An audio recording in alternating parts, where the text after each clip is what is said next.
Good evening, everyone. How are you guys doing? We have some good Evening. news, or after whatever. We have some good news, and it's out of Texas, and it's in the Northern District of Texas, which is in Texas, of course, and it's a federal court. This is National Association for Gun Rights versus Garland, a case that is dealing with force reset triggers. And if you are familiar with the case, the government was told to go pound sand, and there was an injunction placed against the ATF on taking any enforcement action against the FRT 15 trigger, which is a force reset trigger produced by Rare Breed Triggers.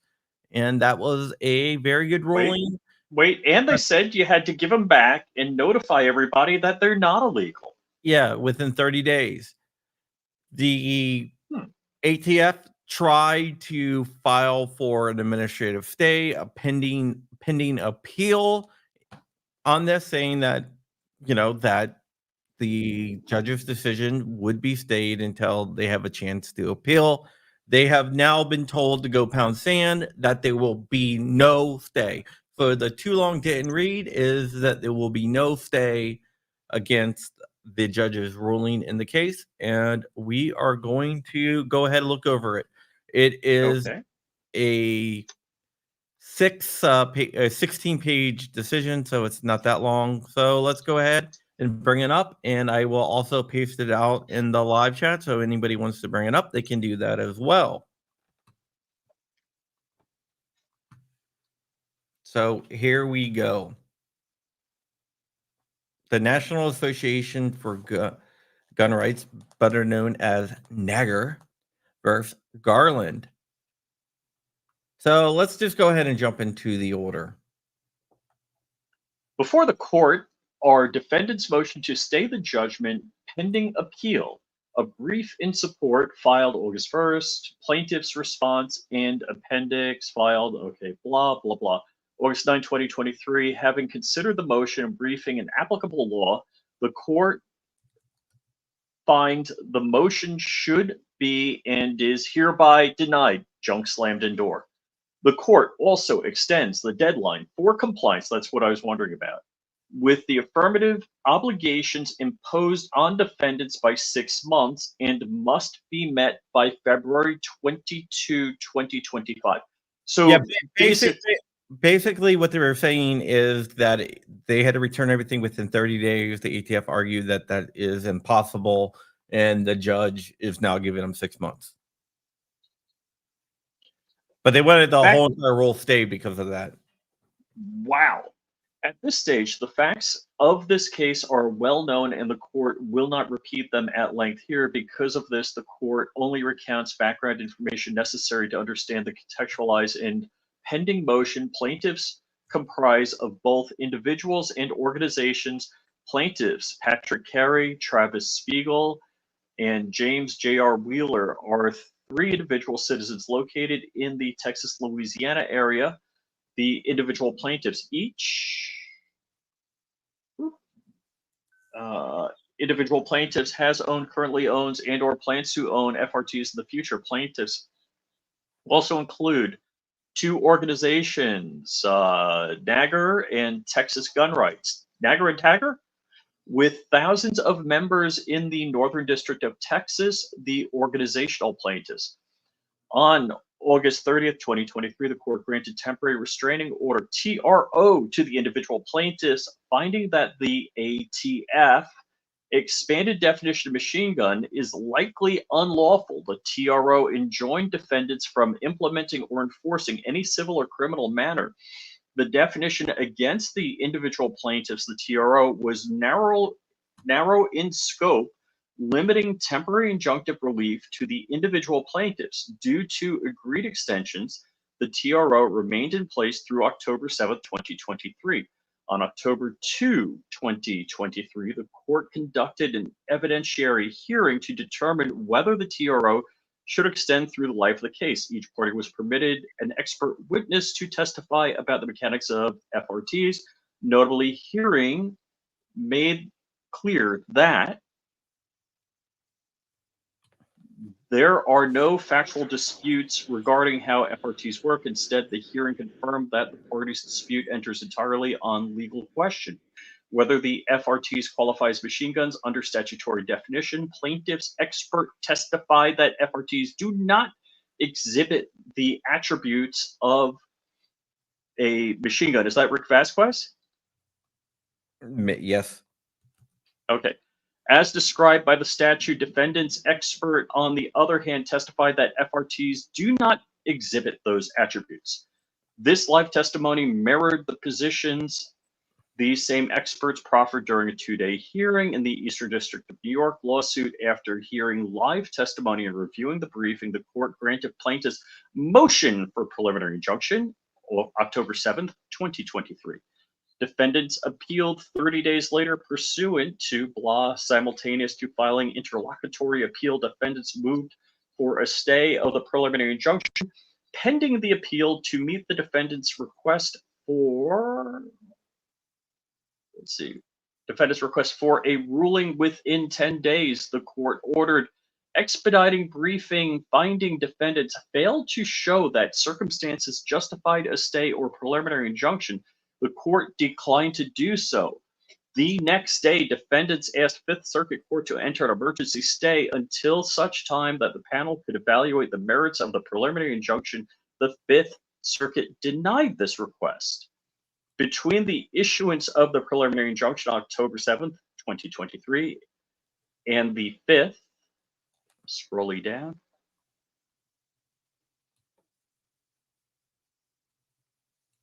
The Fifth Fifth Circuit Circuit.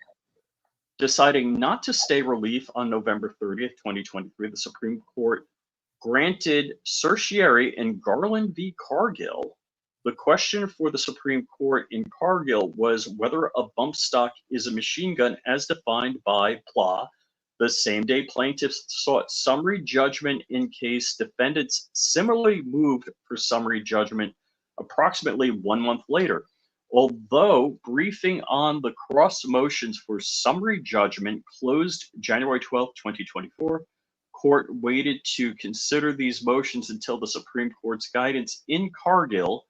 Given that it would directly inform the merits of this case, the Supreme Court rendered a decision in Cargill on June 14th, my anniversary, 2024, affirming that the en banc Fifth Circuit Garland v. Cargill on July 23rd, 2024, the court granted plaintiffs' motion for summary judgment and denied defendants' cross motion for summary judgment.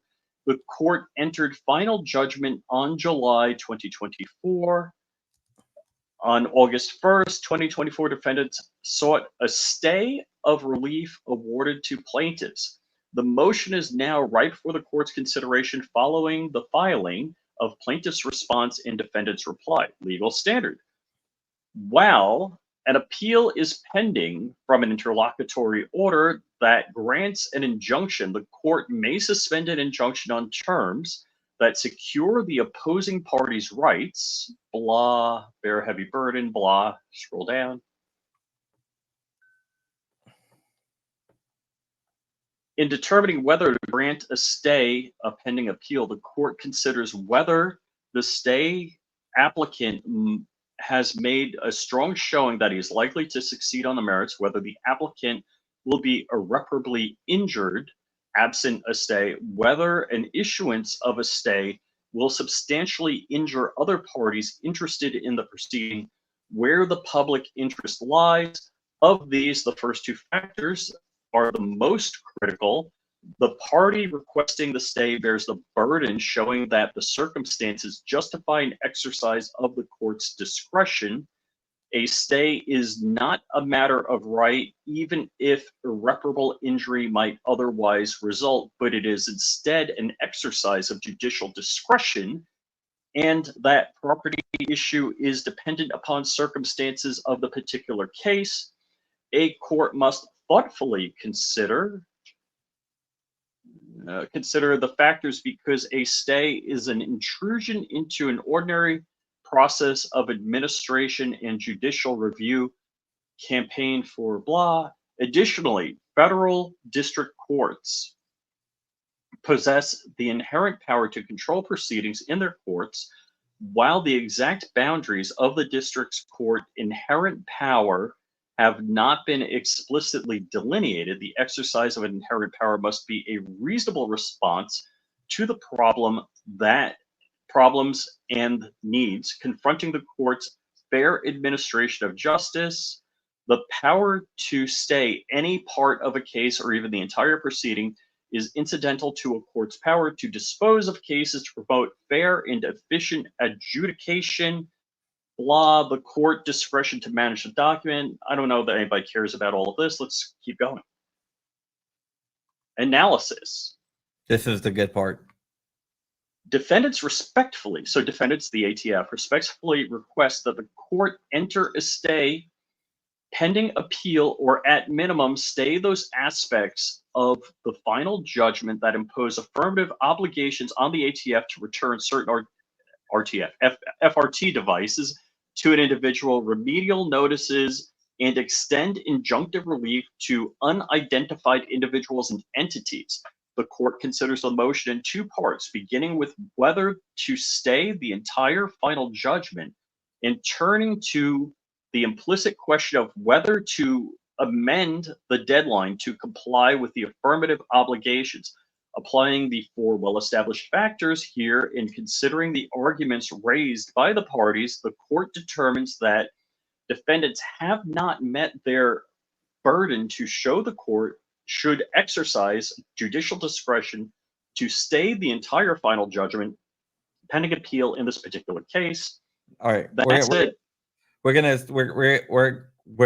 to skip a lot of this, not a lot of it, but just but it does say that they do have extra time to return them just because of the amount that they have, and they have 6 months to return them all.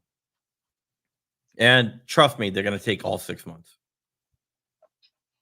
And that's how that happens. Okay, let's look at the success on the merits of the case, because this is interesting. The court must first consider whether the defendants have made a strong showing that they are likely to succeed on the merits. They have not. The defendants disagree with the court's ultimate ruling at the summary judgment stage that the FRTs are not machine guns. Defendants' arguments have been rejected on numerous occasions by the court. The only notable change in the defendant's argument is the Supreme Court's decision in Cargill, which was addressed and rejected in order with defendants now take issue. The first defendants argue that because of the Supreme Court's ruling, Garland v. Cargill, an appellate court is likely to render a different outcome than the decision reached by this court. In support, defendants argue Cargill defines a trigger in such a way to include FRTs. Plaintiffs argue Cargill demonstrates it is the physical movement of the trigger that matters, not the movement of the trigger finger or pull of the trigger. After considering defendants' argument and having already considered this aspect of Cargill at the summary judgment stage, the court agrees with plaintiffs. Yes, both versions of Cargill support the conclusion that the ATF's classification decision cannot stand Indeed, the record in this case is clear. FRTs do not fire multiple rounds with a single function of the trigger and thus do not qualify as machine guns. Door slam here. Click. The court previously determined that plaintiffs succeed on the merits in light of the Supreme Court's opinion in Cargill. Defendants' reading of the case does not compel a different conclusion. There are no new arguments or authorities in Supreme Court's decision in Cargill. Accordingly, court finds that defendants who bear the burden to show a stay pending appeal is warranted fail to meet their burden here, let alone produce the strong showing required for such extraordinary relief as a stay pending appeal. Therefore, this factor weighs heavily against granting the stay. 2. Irreparable harm. Regarding the second stay factor, the court concludes that the defendants have not shown that they will suffer irreparable harm, absent a All stay right, maybe we pending can get appeal. that. In order to get a appeal, they would have to prove that there is Well, irreparable harm. there's no harm to the ATF or public at large. And this, but there is one line I want you to read here. There was a little bit of a hubbub whether the WOT triggers are included in Yes. in right here. Read Finally, this. defendants argue that the court's order will make it nearly impossible to recover FRT 15s and WOTs acquired while the order is in effect if the ATF prevails in this litigation, but this conveniently ignores that nearly all of the injunctive relief with which defendants contest is identical to the other relief that has been effective for over 10 months. And importantly, the Fifth Circuit declined to stay this same injunctive relief law. In fact, Fifth Circuit rejected these same arguments. Defendants argue that they will suffer irreparable harm because the injunction will make it harder for them to seize FRTs, but this assumes wrongly, in our review, that FRTs are illegal. Accordingly, So basically, that clears it up right there. So all FRTs are illegal. so FRTs, WOTs, what about the Hoffman super safety? According to this, it's a FRT. It works by using it's a force reset trigger. So I do not believe that it's that because of this ruling, I do not believe the ATF can prosecute that. Now, what does this have to say for the people that were arrested for producing them? Twin Bros. Twin Bros, yeah, I'm pretty sure their attorneys are aware of this, and if their attorneys aren't, they should be. Right. So where are we reading? Balance of equities? Well, okay, balance of equities just it basically says we can go through a little bit of it. The court also finds that the remaining two factors, comparative balance of the equities in public interest, once again do not justify a stay in pending appeal. The court previously balanced the competing interests at issue in this case and reaffirms that conclusion. Defendants failed to shift equities in their favor. The court addresses the public interest factor. Defendants reassert many arguments the court has considered in previous motions. In other words, they're saying the same crap over again.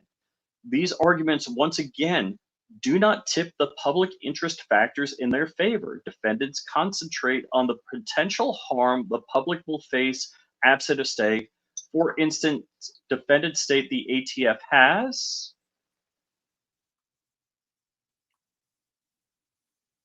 encountered these devices in numerous criminal settings, but this is not a casual argument, nor is it evidence that FRTs are uniquely dangerous or more likely involved in criminal activity than other firearm or firearm accessory. Defendants state they cannot provide the specifics due to the illicit nature of the market, yet maintain the number of unlawfully manufactured, imported, and distributed FRT machine guns likely exceed the number of lawfully manufactured and imported machine guns. It is not at all clear what extra criminal activity is caused by an FRT as opposed to other illegally possessed firearms. And it is similarly unclear how an FRT added to danger of these situations, particularly after the court's ruling that FRTs are not machine guns. Thus, just like the TRO and preliminary injunction stages, defendants provide no specific casual arguments explaining how the public would be harmed by an injunction. The casual deficiencies become even more apparent given the defendant's previous admission that their criminal enforcement proceedings pertaining to FR-15s and WOTs mainly targeted those individuals charged with multiple other gun-related felonies, as observed with granting the preliminary injunction. If only the targets of defendants' enforcement actions are against those who violate other gun laws, then the prohibition on FRTs does nothing to protect the public. Yeah, Defendants, basically, that every charge of someone with an FRT was an add-on charge besides the twin bro stuff, but we'll see how that turns out. But that's what gotcha. they're just saying. Def- Defendants' new argument that FRTs appear like normal triggers in both speculative and relies on negligence of officers handling the weapons. This is not sufficient to establish FRTs unique threats to public safety, let alone the possession or transfer of FRTs by plaintiffs, who by definition in this case are not prohibited persons and do not pose a public, I'm assuming, threat. Scroll down. Safety threat. Such a general public safety concern simply cannot serve as justification for enforcement of an illegal interpretation of a criminal statute. There remains no evidence to suggest that FRTs in the hands of law-abiding citizens will disserve the public interest. Even after Cargill, defendants continue to point out to the rate of fire being similar to machine guns, but this fact is irrelevant to any consideration of the potential harm FRTs pose. That is because the statutory definition of a machine gun, as emphasized by both versions of Cargill, does not define a machine gun based on this attribute. Let's see, Congress did not use the words describing the shooter's perspective of the weapon's rate of fire.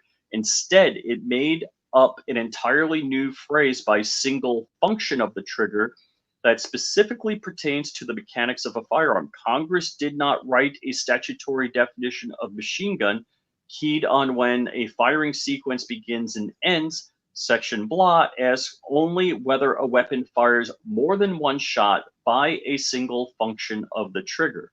Until Congress changes statutory definition, any contentions regarding rate of fire have no bearing on the court's analysis. Wow. For better or worse, the statutory definition of machine gun does not presently include rate of fire as an attribute of machine guns, despite Despite the claim that it cannot be disputed, FRTs are extremely dangerous. This claim does have any bearing on the analysis. I think you meant to say doesn't have any basis, but whatever. Keep on going. Defendants argue that potential confusion can occur from remedial mail notices. Again, this fundamentally tied to the merits. If, as this court has ruled, FRTs are not machine guns, then informing people about ATF's erroneous rule is not irreparable harm, but an affirmative good to inform the public who has already received false information. In contrast, plaintiffs would be substantially injured by a stay. The court has already found twice in slightly different contexts that plaintiffs face a substantial risk of irreparable harm if defendants are not enjoined from engaging in enforcement activities. Not only do plaintiffs face credible threat of prosecution, including when used coercively to confiscate property without filing charges, they also face the loss and use enjoyment of their property as a result of the defendant's renewed retrieval efforts. Given plaintiffs' actual success on the merits, a stay would only undermine and even threaten the vindication of their rights. Remember, the ATF was going around forcing people to hand over. They're going like door to door, basically, to force people to hand over their FRTs. But the government would never go door to door to get something, right? Right. They would never do that. They're never coming for your guns. No. As before, defendant Sky is falling argument do not overcome the serious harms plaintiffs face. Defendants' arguments are premised entirely on the presumption that FRTs are machine guns, a conclusion rejected by the court on 3 separate occasions. Defendants continue to offer speculative, conclusionary statements about supposed danger of FRTs that are not supported by their own facts. And the realities discussed above cast doubts on the parade of horribles that defendants say will occur if the final judgment remains in effect pending appeal. Defendants do not carry their burden to show how equities now weigh in their favor, nor do defendants show how the public interest will be served by a stay pending appeal to contrary vacatur of ATF's classification decision, along with accompanying declaratory and injunctive relief, collectively reestablish the status quo of non-enforcement against law-abiding citizens and serves the public's interest by preventing defendants from enforcing their unlawful definition of machine gun.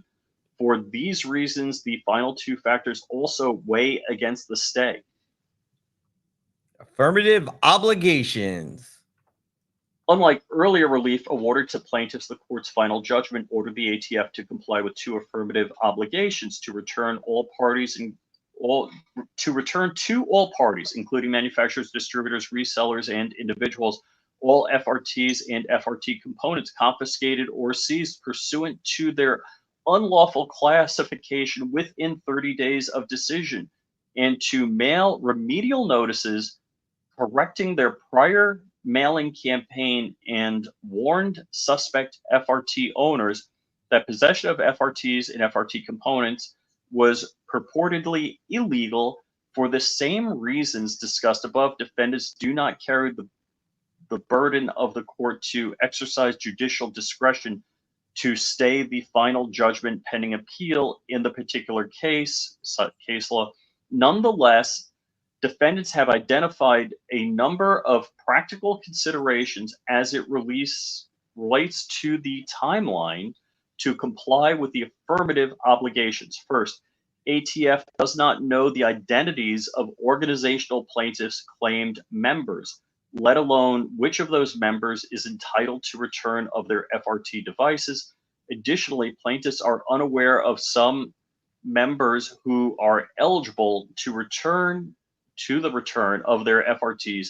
Defendants also contend that returning all FRTs covered by the order within 30 days would still not be feasible. According to defendants, the ATF would have to locate devices among approximately 12,000 FRT-15s and WOTs in its possession, which may be held at different points around the country, and it would also have to determine whether the owners are otherwise prohibited persons who cannot legally own a firearm before having to contact owners and arrange for return. In sum,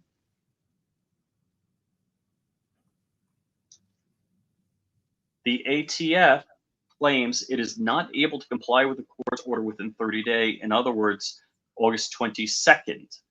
These points are well taken. Pursuant to inherent power in federal courts to control proceedings, the court determines that an extension, not a stay, is appropriate for relief. Such an extension is, in this case, reasonable response to the problems and needs case law, thus with a view toward the fair administration of justice in this case and effectively vindicate full rights of the parties who succeed on the merits. The court will adjust compliance deadline. The practical issues complying with the court's final judgment is sufficient reason the court, in an exercise of its inherent powers to modify the deadline of the return of, it says FTRs, but it meant FRTs, in final judgment, except as it applies to the individual plaintiffs or members of the organizational plaintiffs who specifically request their FRT devices and provide sufficient documentation to the ATF. Affirmative notices from plaintiffs obviates the administratability concerns articulated by the defendants. So in other words, I got to contact the ATF, say, hey, you took mine. I'm a member of GOA, NAGO, or whatever, and then they can send it back to me. Is that what they're saying? Yeah, well, you just got to connect them and say, I want my back. But yeah, so go ahead.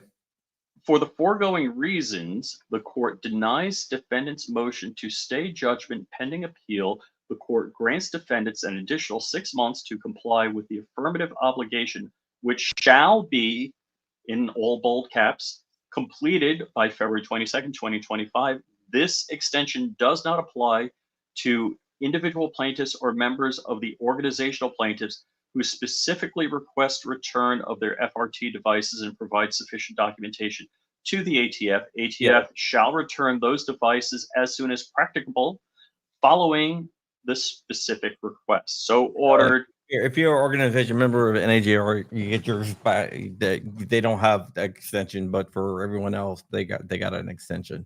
And this was signed by one of my favorite judges, Reed O'Connor, who also did the frames and also in Vanderstock and also ruled on pistol braces as well. So there you go. Go Reed. Go Reed. So here's an interesting thing. Kurt 24, congratulations on the new job. I want to say that. Yeah. Congrats, Kurt. And thank you for being a member. Joe Morgan, I hope you get back on your feet. I hope you get everything worked out. Oh, man. Oh, that's rough. All right. God bless you, man. Yeah. So basically, this is good. The ATF got their PP smacked again. They tried to get a stay. The judge said absolutely not. But they did get an extension, which I figured that they were going to get. Because they've got 2 days to get back all the NAGR members, FRTs and WOTs. Well, yeah, they have to get it back as soon as possible. Okay. So I got a couple of commentaries on this. So first commentary is pertaining to, like, if I am the ATF and I don't get everything done by February 22nd, what's the penalty? They can be held in contempt of court. Which means what? They could technically they could jail. They could jail Merrick Garland? Yeah. I don't think that they would, but Reed O'Connor could. And again, I don't mean to be a dick about this, but unfortunately, one of my favorite vice presidents ever said there's no controlling legal authority, and which, as Congress interprets things, when there's rules upon people in Congress, that if there's no penalty associated, really it's just a guideline. And if anybody knows who said there's no controlling legal authority, and you enter that name, enter the name in the chat, I'll send you some swag. So I shouldn't answer it. So you shouldn't answer that. Okay. The other thing is, while the ATF is, making up rules in their Chevron deference way, can I get no. Okay. In their Chevron deference way, if nobody gets it, we could give hints.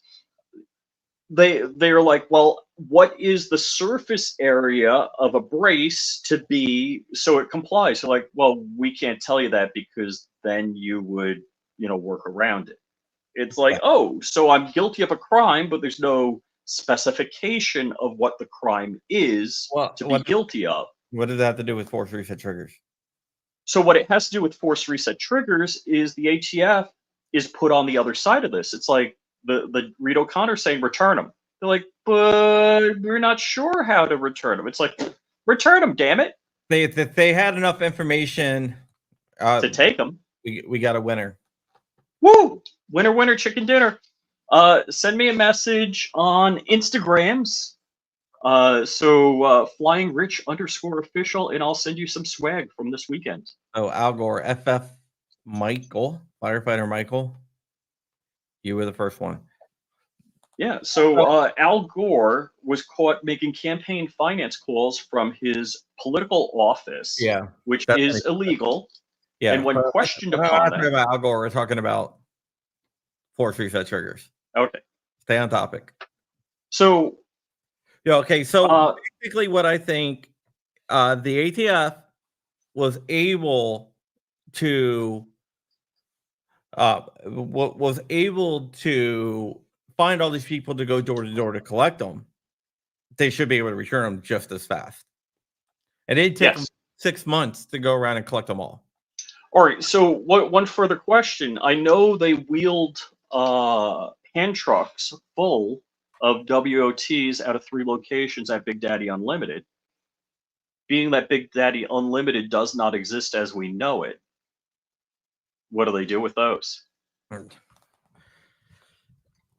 Well, I think if I could be mistaken, but I think I remember in the patent lawsuit that they would have to be returned to rare breed. Oh, right. Yes, good point. Good point.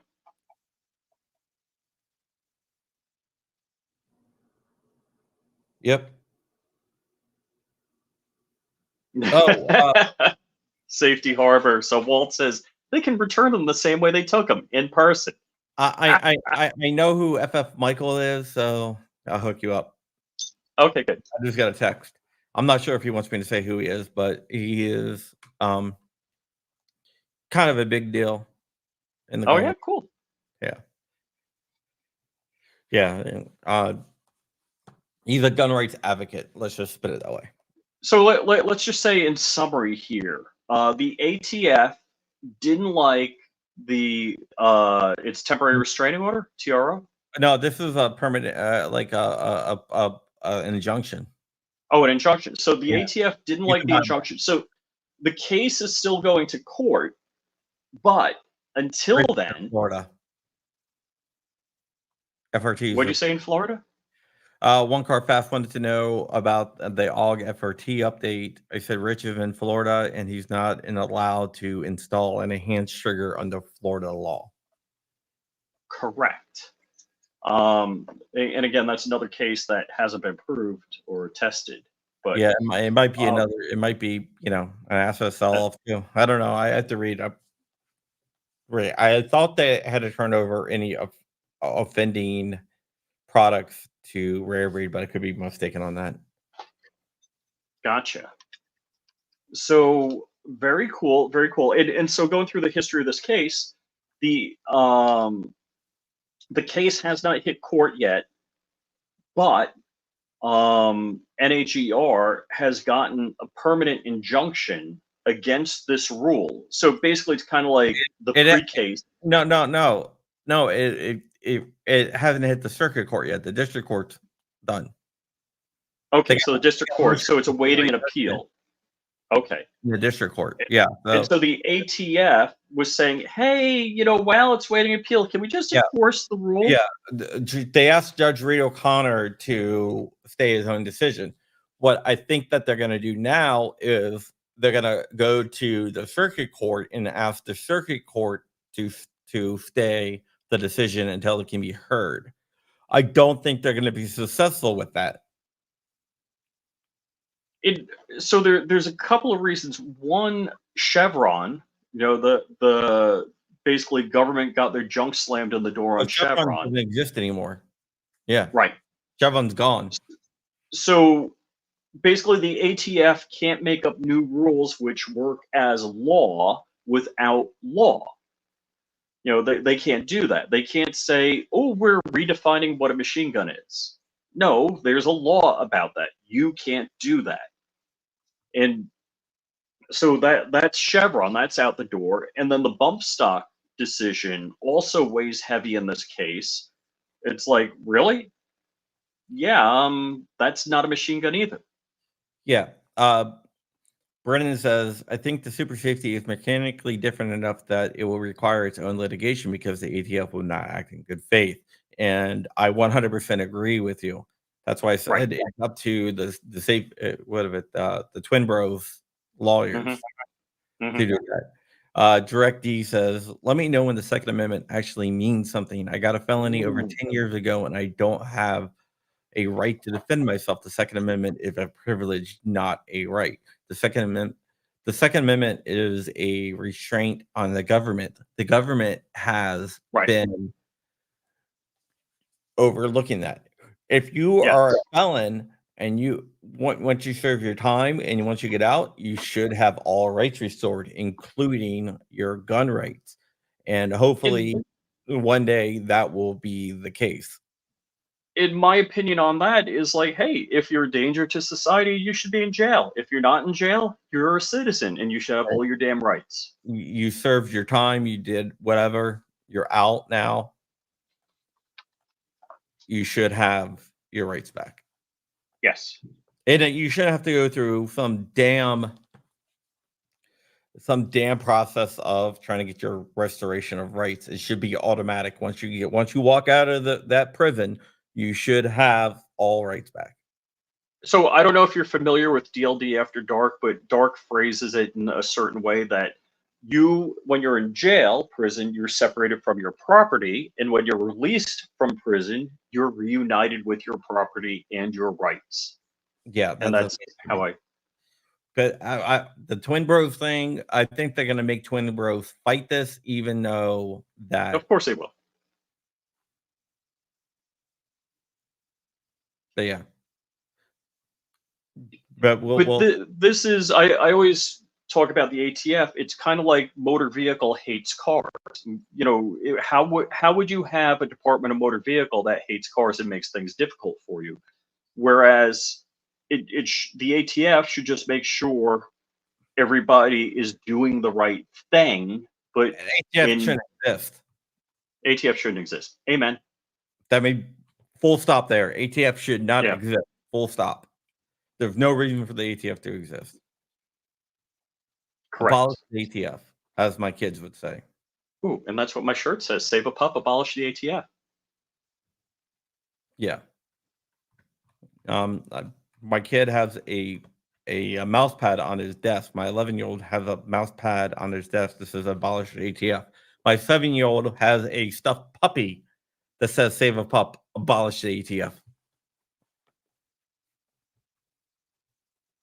Well, So Big can we Daddy address? High Caliber Firearms is their new company name, but it's a different company, but owned by the same people.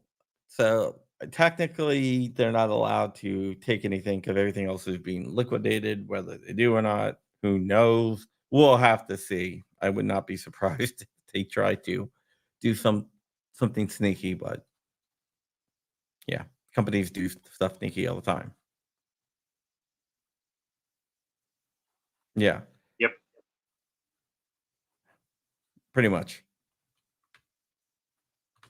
Um, heavy duty. No, VSO Gun Channel.